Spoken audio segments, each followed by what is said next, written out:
est-ce qu'on n'a pas tous rêvé que ça soit possible? Eh bien, aujourd'hui, après avoir vu plusieurs articles certes intéressants, mais pas super joyeux, je suis tombé sur un article que j'ai trouvé extrêmement drôle, et donc que j'ai envie de vous partager pour un peu alléger cette journée. Et surtout, vu la dernière vidéo. Parce que Trump a réalisé un rêve que beaucoup d'entre nous ont eu, et que Biden vient de coup de supprimer en entrant en fonction.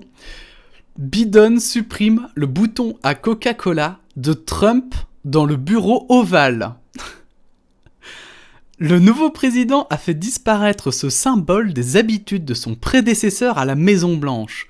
D'autres changements ont également été apportés au lieu. On avait un président, il y avait, vous voyez, le bouton rouge, au cas où le président se fait agresser, et à côté, un petit bouton, pop, Coca-Cola comme ça. Dès ce mercredi, depuis le célèbre bureau du Resolute Desk, je crois que c'est une mauvaise traduction, du bureau ovale, Joe Biden a signé toute une série de décrets importants. Mais à côté de ces documents, le nouveau président a également pris des décisions plus symboliques à la Maison-Blanche. Les plus attentifs ont ainsi remarqué que parmi les changements apportés au bureau ovale, il n'y avait plus de traces du fameux bouton à Coca-Cola de Donald Trump. Un bouton à Coca-Cola, quoi. L'anecdote n'a pas échappé aux journalistes qui avaient eu la chance de s'entretenir avec l'ancien président dans son bureau. C'est le cas de Tom Newton Dunn, du Times Radio. Le président Biden a retiré le bouton Coca-Cola Light. Lorsque Shippers Unbound et moi avons interviewé Donald Trump en 2019, nous étions fascinés par ce à quoi pouvait servir ce petit bouton rouge. Finalement, Trump appuya dessus et un majordome entra dans le bureau avec un Coca Light sur un plateau d'argent. Ce bouton a maintenant disparu. Vous imaginez le truc de fou? Mais le truc de fou! Un majordome arrivait avec un plateau d'argent avec un Coca dessus. Mais quoi? Ce fameux bouton rouge existait déjà sous Obama, mais il avait une fonction légèrement différente. À cette époque-là, Barack Obama ne commandait pas du Coca-Cola ou du Pepsi, mais du thé. Une boisson nettement plus saine pour la santé. Enfin, il existe un bouton rouge qui, de manière plus générale, permet d'avertir le chien de Joe Biden à sa propre cérémonie d'investiture, pour la bonne cause, de la Maison-Blanche et le président a besoin de quelque chose. Alors ça, je crois qu'à mon avis, il y a eu un mauvais copier-coller. D'avertir les employés de la Maison-Blanche si le président a besoin de quelque chose. Voilà, c'est ça. S'il vous plaît, le soir, si effectivement cet article provient du soir, s'il vous plaît, le soir, relisez vos articles. Vraiment, s'il vous plaît. Juste, là, vous auriez relu, vous l'auriez vu, quoi. Je sais que ça presse, mais prenez 2 minutes. 2 minutes, s'il vous plaît. Any other gadgets you've gotten installed here since you came? Well, everyone thinks that this is very ominous right here. See this? These are phones. These are very, secure phones. But this is a very ominous looking because of the red button. What does that get you when you press the red button? Well, it gets you a Coke or it gets you a Pepsi. Oh. One or the other, right? I have to be. C'est un truc de fou, quand même.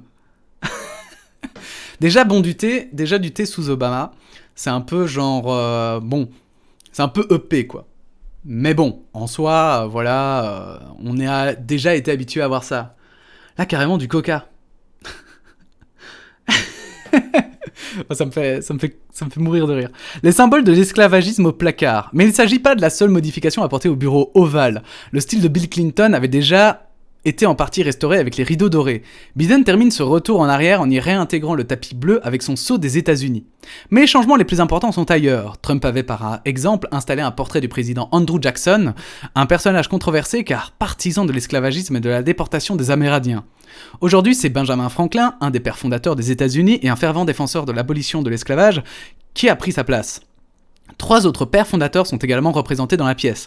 George Washington, Thomas Jefferson, Alexander Hamilton, tout comme le président Abraham Lincoln, qui a mis fin à la guerre de sécession.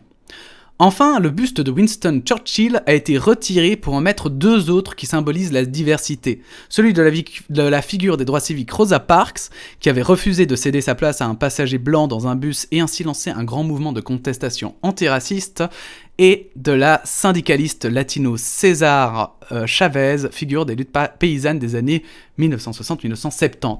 Alors ça c'est très cool, parce que du coup, un peu de diversité quand même en Amérique, et surtout dans la Maison Blanche, ça fait pas de mal. Mais ce bouton, j'aurais tellement voulu qu'il filme ce moment, de... Ce moment où quelqu'un vient avec un plateau. Oh, j'aurais tellement ri. Ça aurait été tellement épique, avouez. Bref, voilà, une petite info un petit peu plus douce pour terminer cette journée. N'hésitez pas évidemment à vous abonner, n'hésitez pas à donner votre avis en commentaire. Qu'est-ce que vous auriez mis comme bouton dans le bureau de la Maison Blanche? Tiens donc, ça peut être intéressant.